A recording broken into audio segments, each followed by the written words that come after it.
Muito boa noite a todos os 20 que estão presentes nesse momento.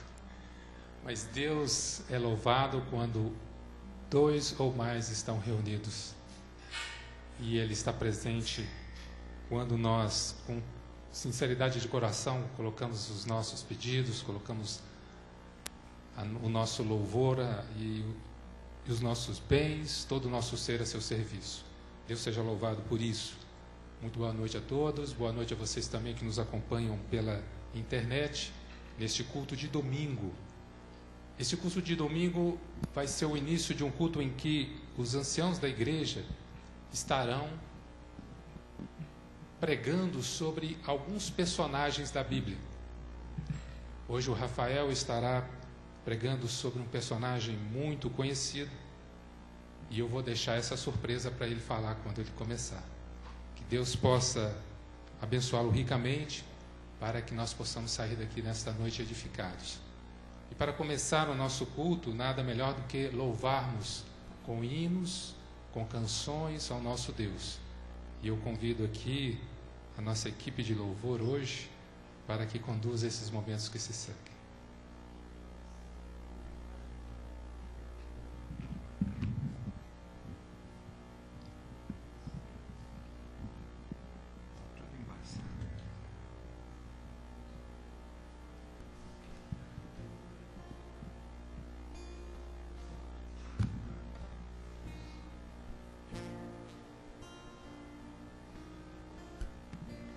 Boa noite. Quero ouvir uma boa noite mais forte desse grupo especial que está aqui. Boa noite. Esse é o momento de nós louvarmos a Deus agora, não é verdade, Gilberto? E a primeira música que nós vamos cantar diz que o amor de Deus, ele não dá para se guardar. Ele é grande demais.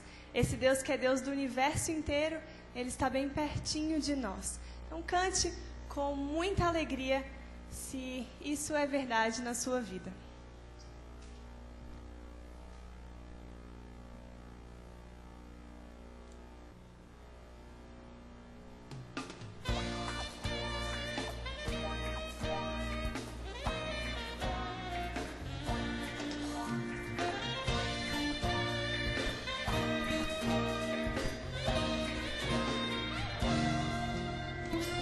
Seja dia quando o sol só quer brilhar, seja noite quando a vontade é de chorar. Não é possível viver sem esperança, sem alegria e sem confiança.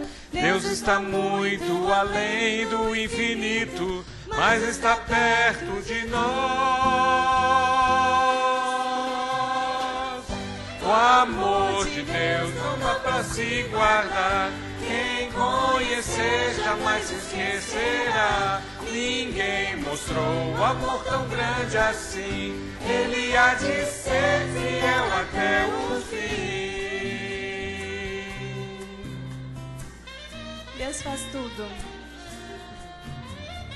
Deus faz tudo pra ficar perto de você. Ele sabe como melhor me proteger. Não é possível viver sem esperança, sem alegria e sem confiança. Deus está muito além do infinito, mas está perto de nós. O amor de Deus não dá para se guardar. Quem conhecer jamais esquecerá. Ninguém mostrou amor tão grande assim. Ele há de ser fiel até o fim. O amor de Deus não dá para se guardar. Quem conhecer jamais esquecerá. Ninguém amou amor tão grande assim. Ele há de ser fiel até o fim. O amor de Deus não dá pra se guardar. Quem conhecer jamais esquecerá. Ninguém mostrou amor tão grande assim. Ele de ser fiel até o fim. Ele há de ser fiel até o fim. Amém. Bom, se Deus estiver perto de nós, nós podemos dizer, somos teus. A letra dessa música diz isso. Vamos cantar, então, Somos Teus.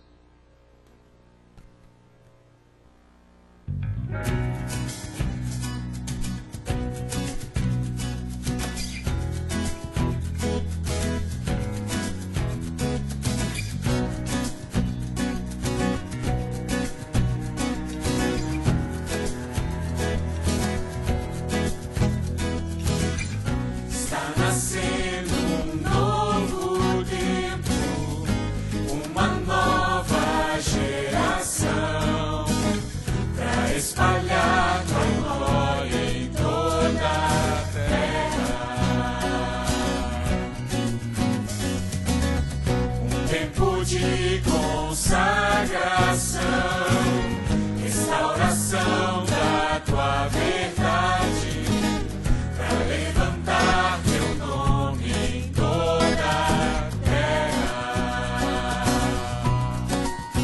Eu vejo jovens se prostrando em reverência e adoração. Eu vejo Espírito movendo os corações. A igreja se erguendo e terminando a missão. Eu vejo um povo declarando em uma canção: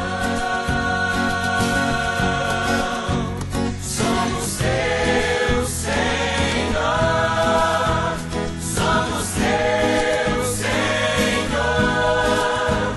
Quer vivamos ou morramos, somos teus.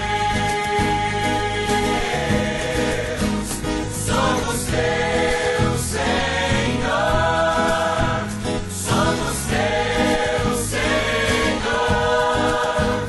Quer vivamos ou morramos, somos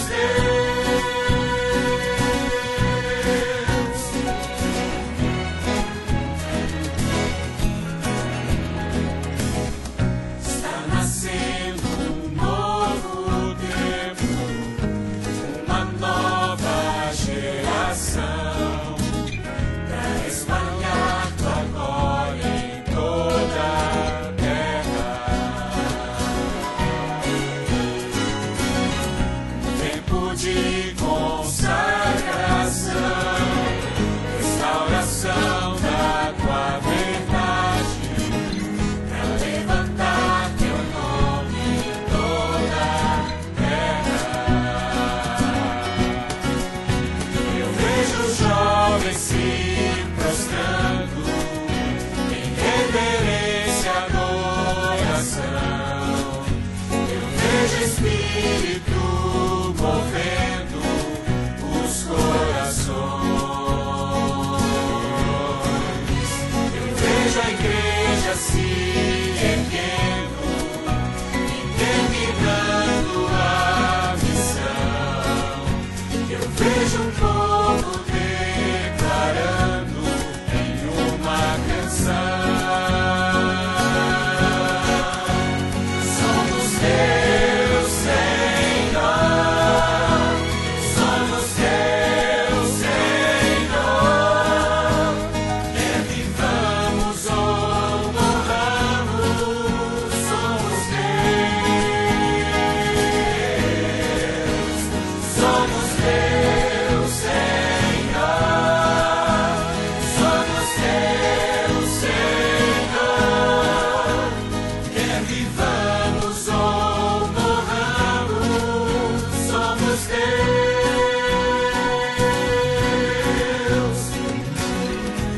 Viveremos só por ti, morreremos só por ti.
Somos teu Senhor, quer vivamos ou morramos, somos teus. Somos teu Senhor, somos teu Senhor, quer vivamos ou morramos, somos teus. Cibele, Amém. eu gosto muito desse hino. É um dos melhores clipes que foram feitos. Muitos eles inventam, né, assim, um clipe e tal, mas esse daí parece que casou direitinho. Eu gosto dele porque ele tem duas frentes. Uma está na África, eles estão pregando e são jovens pregando. O outro está na minha cidade, é na cidade da onde eu vim. E eu vou falar para vocês, a minha cidade é um terreno muito árido. As pessoas são muito abastadas, eles de tudo, não tem falta de nada, enfim, o evangelho é muito difícil naquela cidade. E quando eu vi assim jovens pregando e levando a mensagem na cidade de Campinas, eu fiquei assim muito feliz. Eu gosto demais desse hino e foi até bom que fui eu que anunciei esse hino. Amém. Ele é encorajador, né, Gilberto? Quando a gente pensa assim, quando a gente diz, somos teu, Senhor, quer vivamos ou morramos, nós somos teus. Eu quero convidar a toda a igreja que se coloque em pé agora. Às vezes, quando a gente canta e algumas músicas elas mexem com a gente pensa, mas quem sou eu? Não é verdade? Pode ficar de pé, a gente vai cantar daqui a pouquinho. E aí, então, é quando vem essa próxima música que a gente vai cantar. Ela chama Nasce em Mim. É uma oração pedindo a Deus que perdoe os nossos pecados, que nasça a cada dia no nosso coração, para que a gente possa ser dele.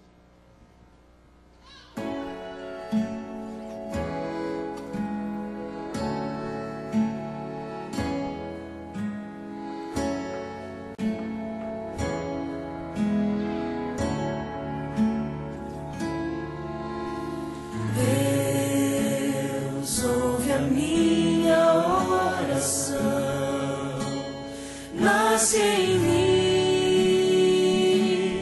e me salva. Deus ouve a minha oração, nasce em mim e me salva. Nasce em mim, nasce em mim, nasce em mim, apaga o meu pecar. Nasce em mim, nasce em mim, nasce em mim e salva minha vida.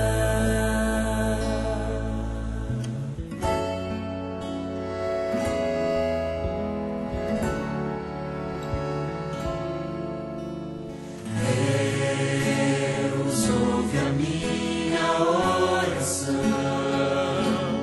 nasce em mim e me salva. Deus ouve a minha oração, nasce em mim e me salva. Nasce em mim, nasce em mim, nasce em mim, apaga o meu pecar. Nasce em mim, nasce em mim,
orar, vamos nos colocar de joelhos e pedir a bênção de Deus em oração. Maravilhoso Deus, Senhor Criador dos céus e da terra, Deus Redentor, Consolador, nesta noite, Senhor, rogamos mais uma vez a Tua presença nesse santo lugar. Vem habitar, Senhor, em nossos corações, assim como cantamos, nasça em nós, Senhor. Transforme a nossa vida. Faça com que cada palavra proferida por Ti, através dos profetas, através de homens de Deus, tenham um significado em nossas vidas, possa nos consolar nos momentos de tristeza, possa nos animar nos momentos de desespero, de aflição.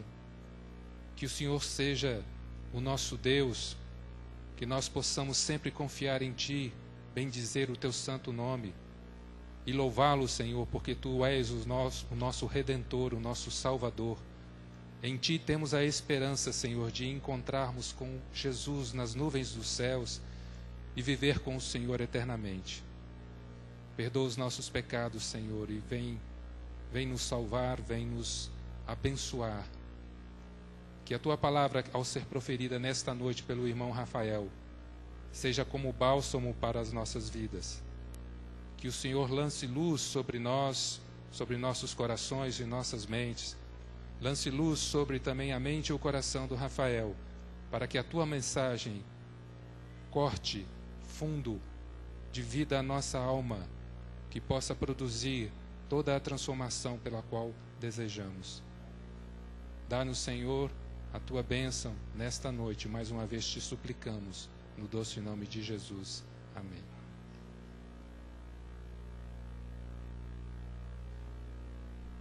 Obrigado, Gilberto. Agora nós ouviremos uma música especial para preparar os nossos corações mais um pouco pelo Renan. Que Deus possa abençoá-lo, Renan, que essa música possa ser um bálsamo para as nossas vidas também.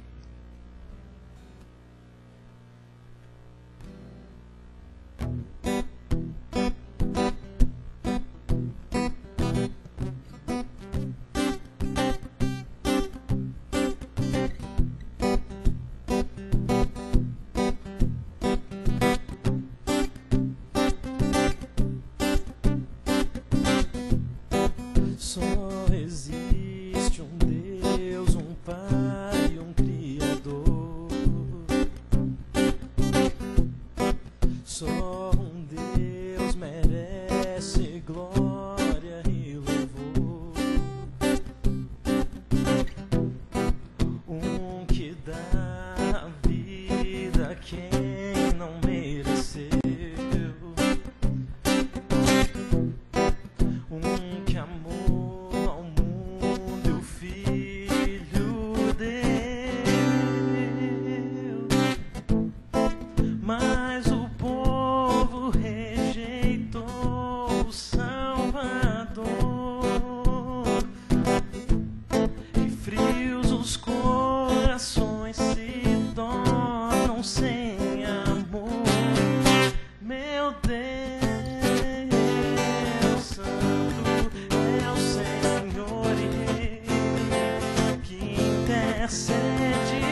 meu Deus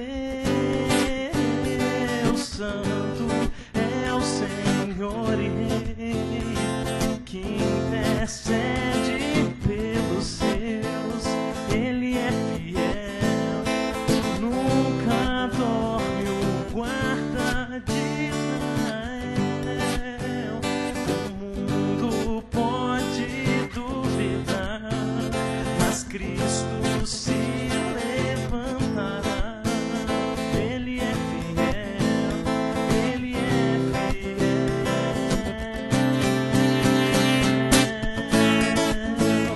Castelo forte é o nosso Deus, rocha firme, Rei dos reis. Ele é fiel, nunca dorme o guarda de Israel. O mundo pode duvidar, mas Cristo se levantará. Ele é fiel, Ele é fiel.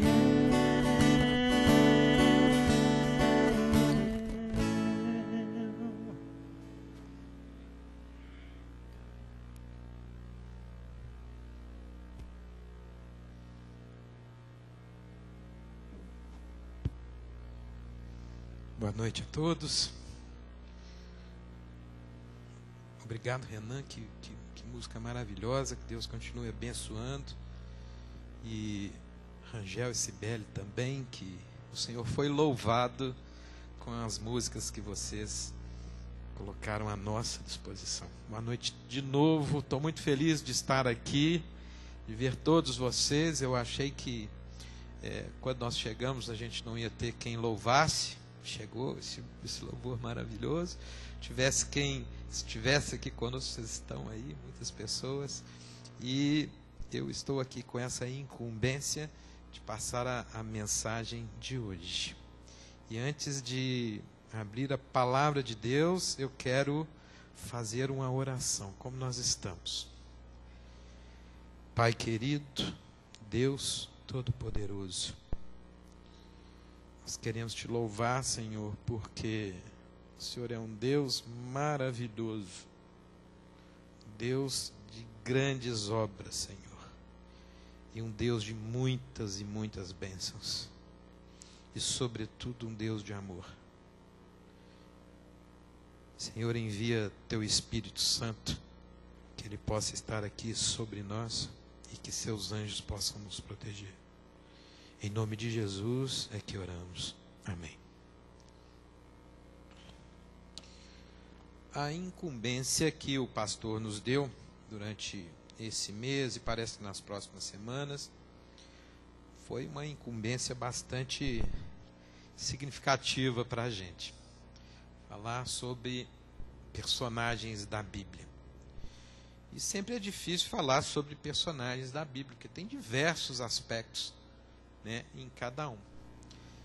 Mas o desafio, na verdade, era pegar um aspecto que fosse importante ou um detalhe interessante que marcasse o personagem, né? E o personagem que eu escolhi foi Paulo.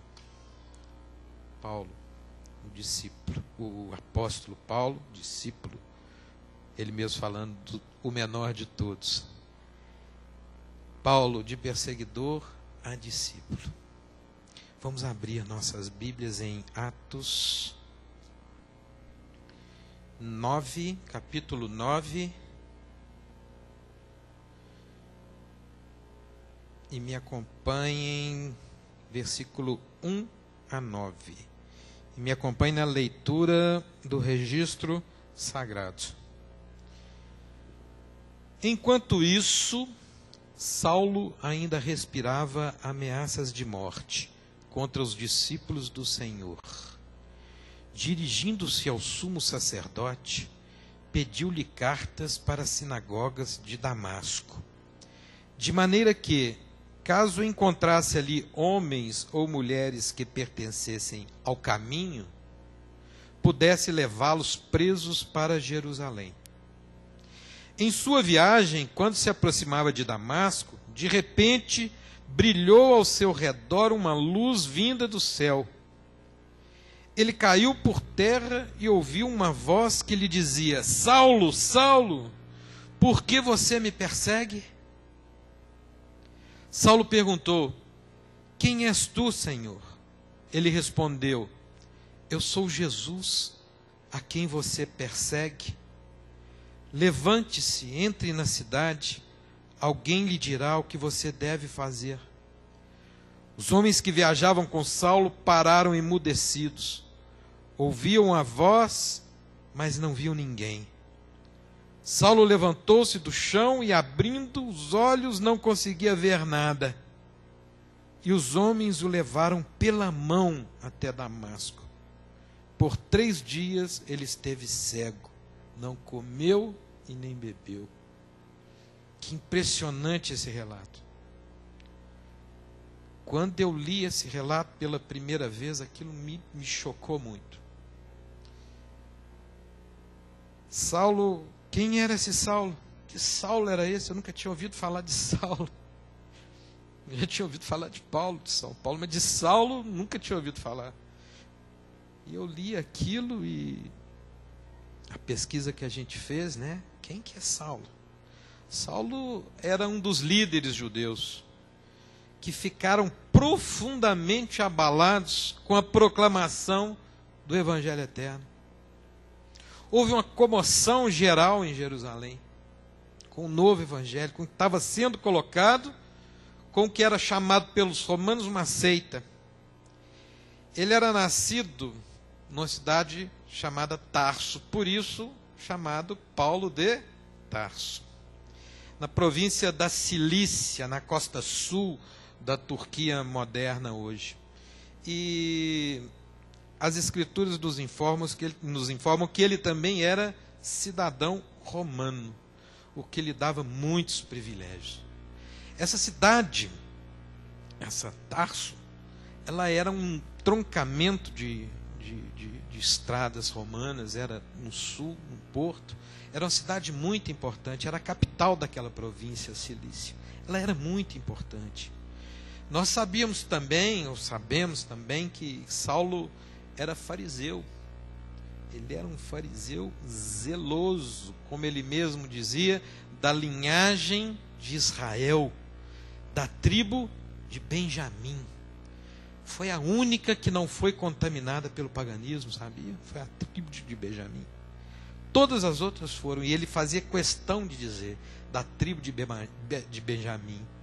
E segundo a justiça que há na lei, irrepreensível.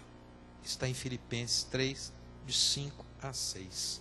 Ele se considerava irrepreensível, cumpridor das leis, da Torá e de tudo que existia na Escritura. Tarso era a principal cidade da região, como eu estava dizendo, a cidade populosa, muito cheia, gente de tudo quanto é lugar do mundo passava ali em Tarso. E isso, de certa forma, possibilitou a extraordinária cultura que Saulo possuía. Ainda era Saulo. Ele era poliglota. Sabemos na Bíblia, através da Bíblia, que ele falava pelo menos grego, aramaico e hebraico. Fora preparado em filosofia grega. Foi preparado em letras, retórica, matemática e religião judaica. Ele era uma pessoa de uma cultura excepcional. De tudo ele sabia. Tinha uma retórica que conseguia convencer as pessoas. E nitidamente ele tinha absorvido o quê? A cultura grega, a cultura helenística. Ele sabia de tudo do mundo. Ele era um cara, apesar de religioso, completamente descolado, ligado às coisas que aconteciam no mundo. Ele sabia praticamente de tudo, uma cultura impressionante, né? Falou, escreveu em grego com fluência. As cartas de Paulo, os escritos de Paulo, mostram uma nitidez tremenda, uma fluência maravilhosa, né? Ele era, sem dúvida, não tinha dúvida, um homem culto e preparado. quanto mais eles se apegavam ao farisaísmo e ao legalismo, apesar de sua cultura e conhecimento em tudo, mais inchado de orgulho religioso. Sabe o que é um orgulho religioso? Ele ficava. Eu sei tudo.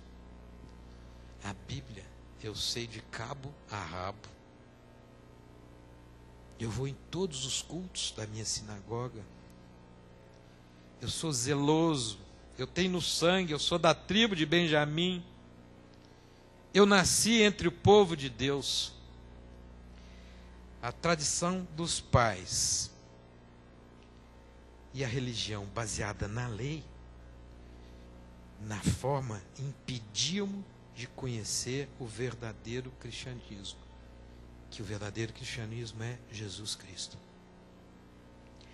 Saulo, na verdade, gente, destilava sangue contra aqueles que pertenciam à seita chamada o Caminho.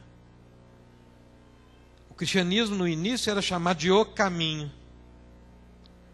E os romanos sabiam. Então, se você tinha uma seita, os romanos entendiam que eram seitas, né?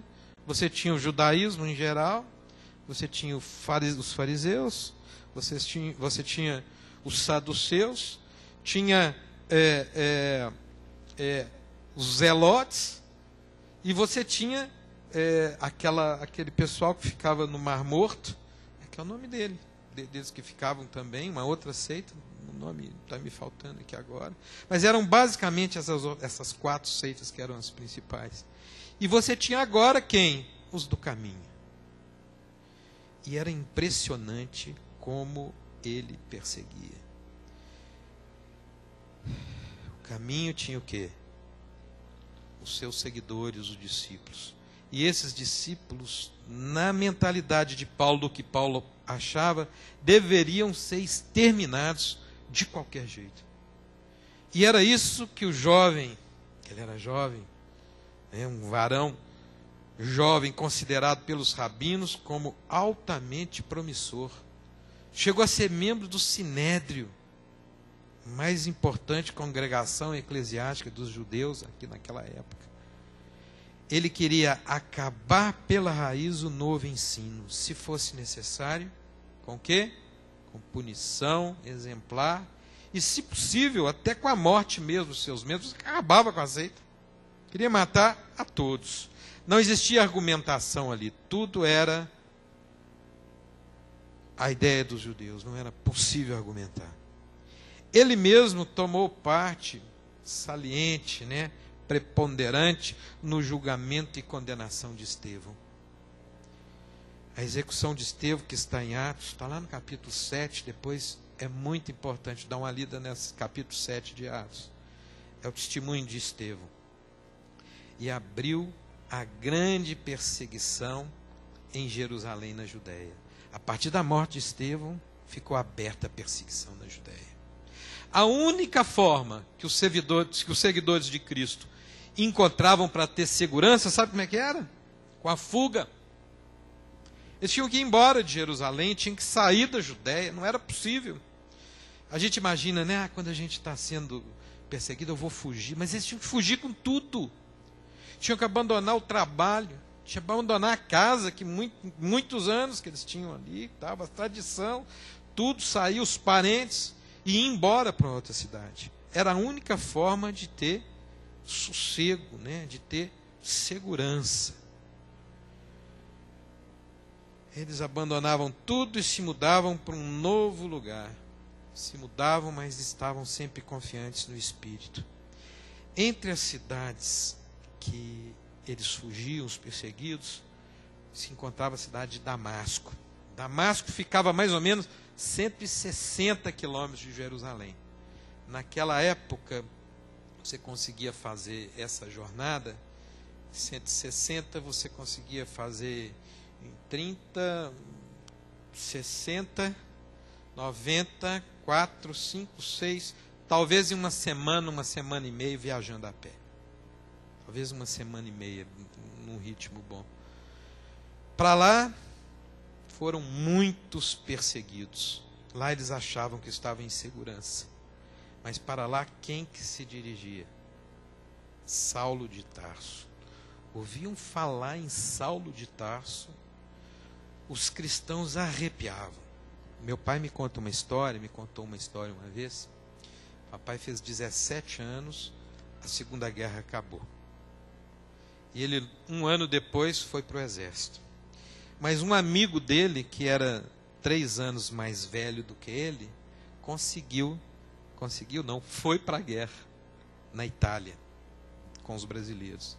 E ele era motorista de ambulância.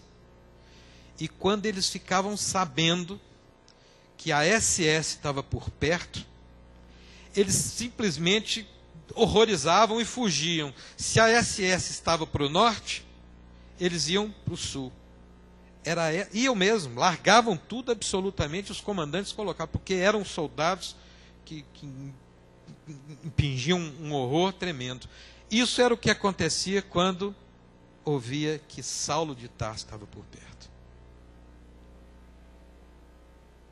Para lá foi Saulo de Tarso. Com quem? Com a sua comitiva. Com os soldados do Sinédrio, certamente. E com carta de autorização, que está em lá, Atos 26, 12. Com poder e comissão dos principais dos sacerdotes. Saulo, você pode fazer o que você quiser. Você pode entrar em qualquer sinagoga e procurar esses da seita do caminho. Faça o que lhe aprouver. Quando a comitiva estava quase chegando naquela importante cidade, consegue imaginar? Você passa um deserto grande, depois você vai para onde hoje é a Síria, em Damasco. Lá de cima, você vê um lugar maravilhoso, que era uma grande planície, uma cidade muito bonita, grande, ela era muito populosa. Quando ele vê a cidade lá embaixo, o inesperado acontece. Acontece um fato impressionante, uma luz do céu que excedia o esplendor do sol. Consegue ver alguma coisa mais do que o sol? Tão gloriosa que os olhos de um mortal não poderiam suportar. Atingiu a Saulo diretamente. O que aconteceu com ele? Imediatamente ele caiu no chão, praticamente sem sentidos. O que é isso? Passou aquele tempo, os que estavam com ele também perceberam que alguma coisa estava acontecendo. Naquela situação, ele ouviu uma voz que vinha do alto como um trovão. Consegue imaginar um trovão forte? Em língua hebraica, algumas versões falam em aramaico, que lhe dizia: Saulo, Saulo, por que me persegues? Como nós lemos, e ele diz: quem és tu, Senhor? Eu imagino ele dizendo isso com a voz trêmula, com o olho fechado, atordoado. Quem és tu, Senhor? E disse o Senhor: eu sou Jesus, a quem tu persegues. Resistir ao aguilhão só lhe trará dor. Está lá em Atos 26, 14. Naquela hora de iluminação celeste, durante todo o tempo que se seguiu, ele não comeu nem bebeu. Com certeza ele estava em oração. Toda a palavra de Deus, toda a escritura que ele tinha conhecido na vida dele, foi aberta para a compreensão dele. Ele certamente tinha visto Jesus. E veio na mente Jesus, aquele rosto. Ele certamente viu a crucificação de Jesus, sua crucifixão. E ele viu que a rejeição dos judeus, a sua crucifixão, a ressurreição e a ascensão tinham sido preditas pelos profetas, porque ele conhecia tudo. Ele conhecia toda a palavra de Deus e falou: ele é o Cristo, o Messias, que vai ser de mim. Agora ele entendeu que o Senhor já lhe tinha falado por intermédio de Estevão. Ele lembrou naquele momento que quando ele estava lá condenando Estevão abriu Atos 7. Ele viu: o Senhor falou comigo através dele. E eu fui o responsável pela morte. Os sacerdotes tinham dito que aquelas palavras eram blasfêmia, mas agora ele via que era tudo o quê?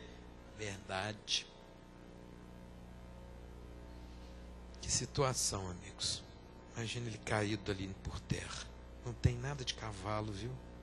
A Bíblia não fala nada de cavalo, e tudo que você lê depois estava a pé mesmo. No rosto, na poeira. Que situação. E na cabeça dele, resistir ao aguilhão. Lembra que eu falei?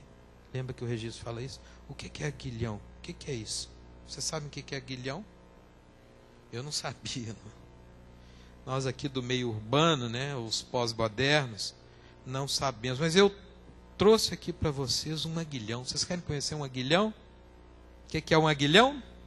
Custei achar um aguilhão, está aqui dentro. Um aguilhão está aqui. Como tem pouca dente, depois eu vou deixar a caixinha passar, tá? Mas olha o aguilhão. Estão vendo?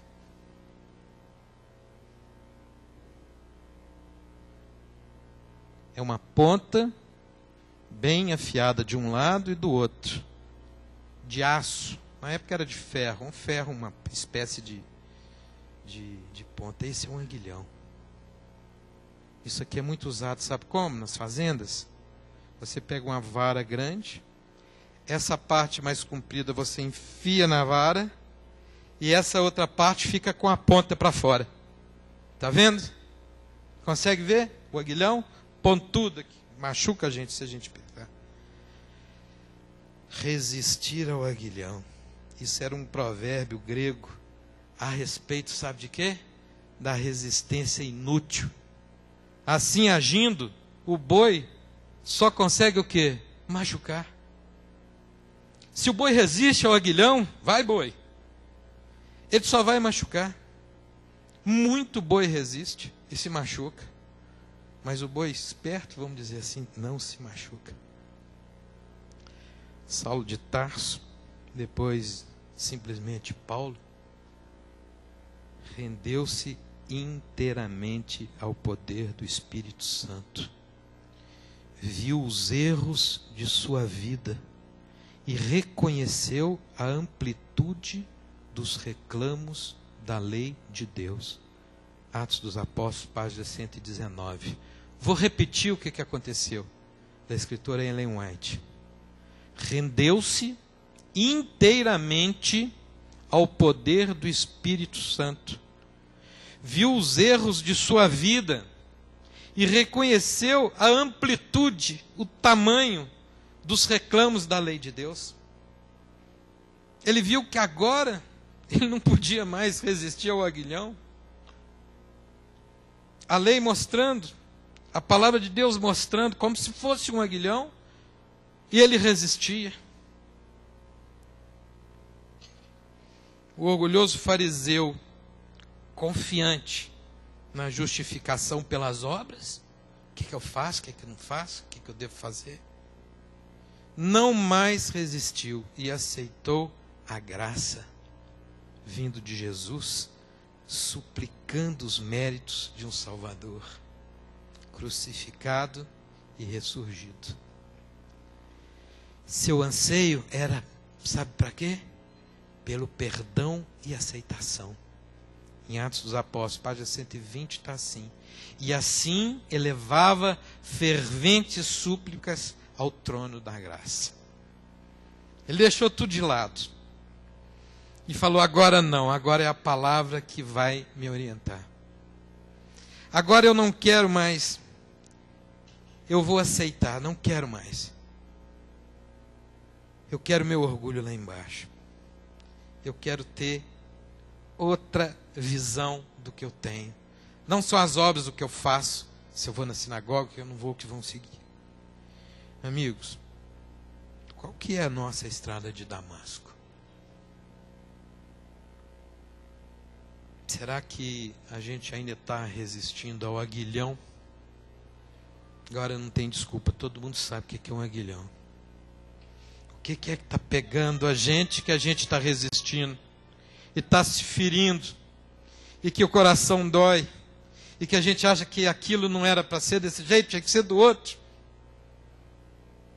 Será que a vontade de Deus é que prevalece na nossa vida? Será que é a palavra mesmo?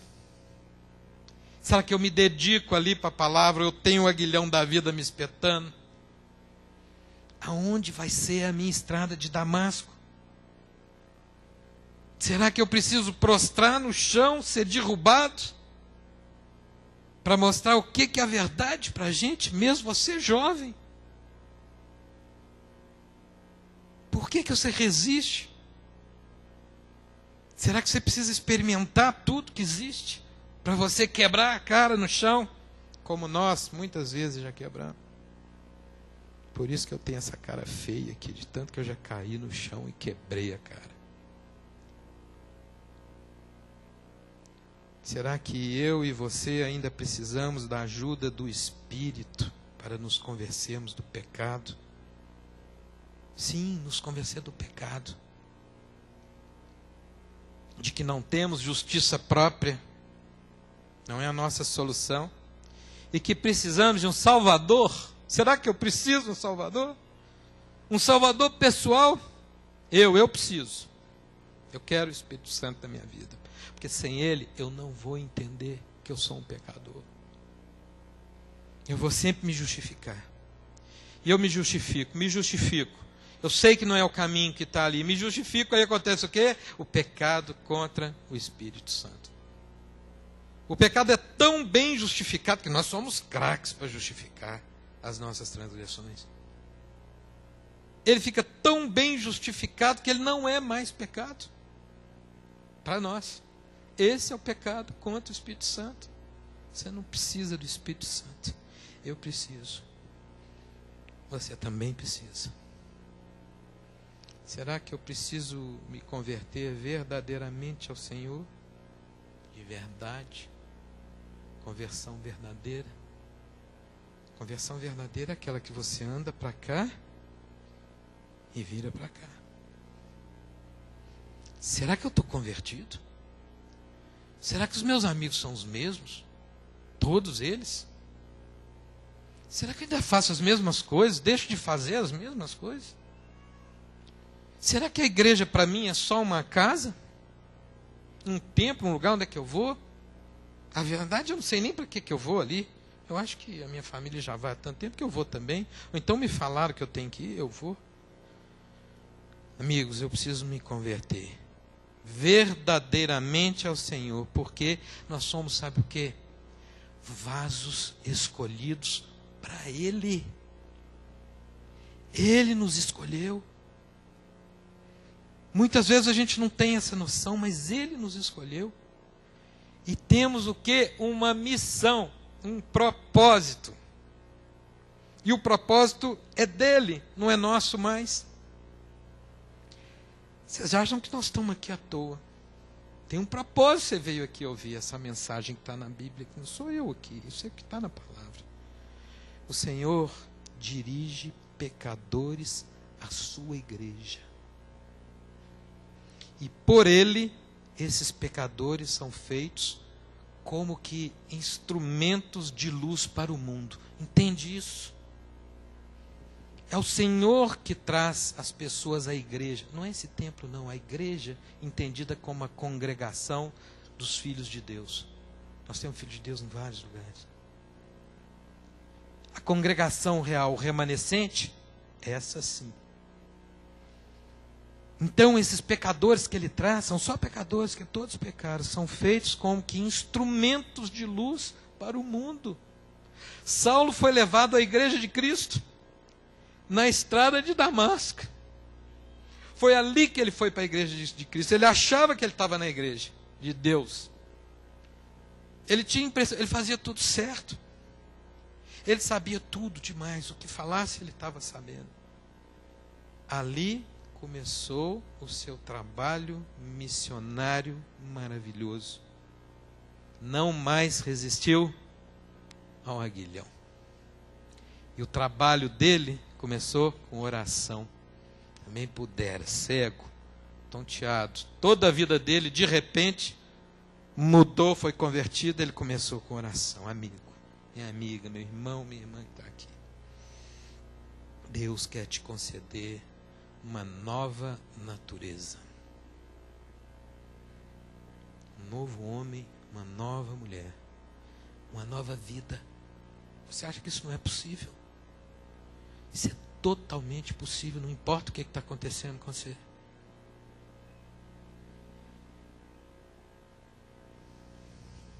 Ele deseja e quer e precisa, sabe de quê? Novos Paulos. Não aquele Paulo daquela época que precisava ser daquele jeito, um homem cultíssimo, falando grego, aramaico, hebraico, porque a missão dele ali era passar para o mundo todo. Mas nós precisamos, Deus precisa de que nós sejamos novos Paulos. Dentro do nosso conhecimento, que são muitos, da nossa atitude, temos que ser semeadores. Deus mesmo vai prover a sabedoria e os meios. Creia nisso.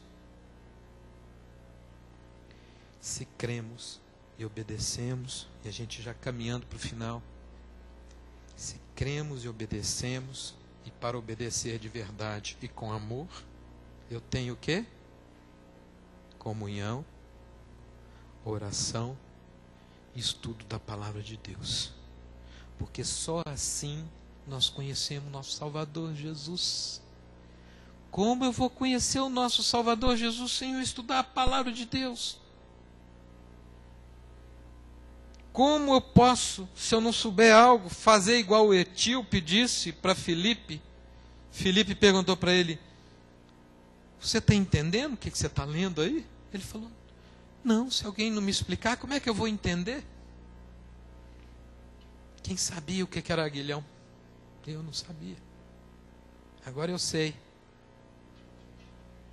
Queremos também ser o quê? Ser Filipes, ser Paulos, ser Joãos, ser Lucas, Mateus, vários. Quero sim ser nova criatura e ter vida nova gerada pelo Espírito Santo. Isso não vai depender de mim sozinho, nem de você sozinho. Na sua oração, clame pelo Espírito, porque Ele te modifica, Ele te faz nova. Se você acha mesmo que essa é a sua vontade, que alguma coisa pegou aí no seu coração, eu quero pedir a Dani que coloque o hino que eu pedi para ela. E se você se sentir tocado, levante, medite, que depois eu quero te convidar para orar comigo.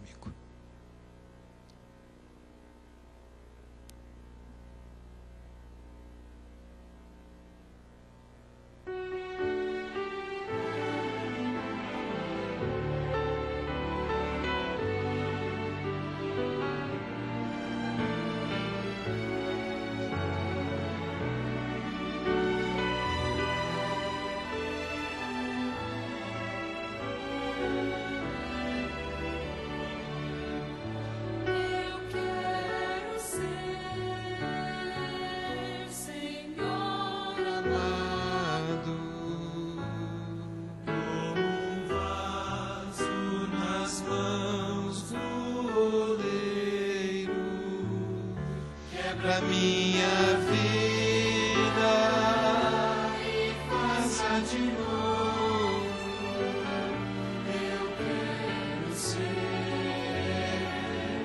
Eu quero ser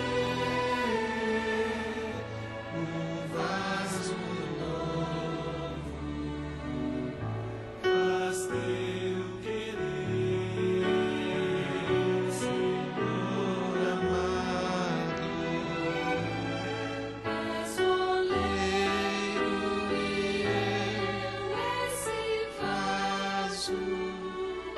Quebra minha vida e faça de novo. Eu quero ser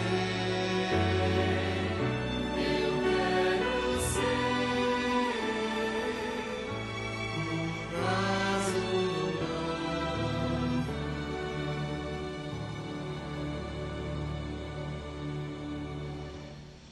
Pai querido, Deus Todo-Poderoso, obrigado, Senhor, porque a sua palavra tem muito poder. Senhor, Cá estamos nós, vasos.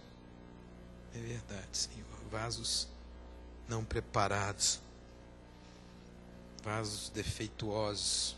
Vasos de barro. Mas o Senhor é o oleiro, Senhor. Nos quebra, Senhor. Nos quebra e nos faz novos vasos, Senhor. Queremos estar contigo. Queremos que o Senhor nos proteja, nos ilumine. Que seja feita verdadeiramente a sua vontade, Senhor. Senhor, nos faça como Paulo, que intrepidamente contamos a todos o que é o novo Evangelho. Qual é a verdade presente, Senhor. Te pedimos, te suplicamos que o Espírito Santo esteja na nossa vida agora, nesse momento. Que Ele faça nos mover, Senhor. Entender que o verdadeiro cristão é aquele que ama um ao outro. Senhor, nós te agradecemos muito. Cuida da gente, nos leva para casa em segurança e nos dá um novo coração, Senhor. Em nome de Jesus é que te oramos. Amém. Amém.